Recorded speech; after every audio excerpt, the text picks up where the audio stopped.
Self-help guide of the Book of Explorational Journeys, Prologue, page 1.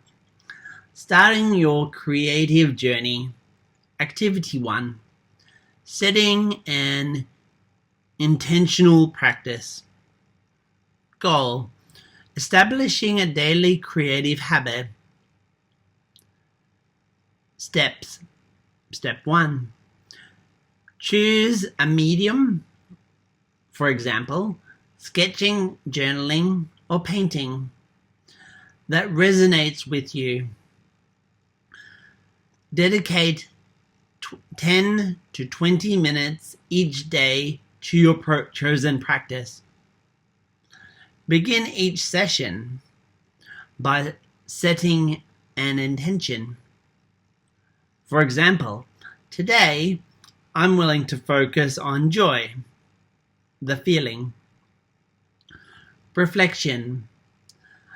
How does committing to a daily practice shift your perspective on creativity and self-expression?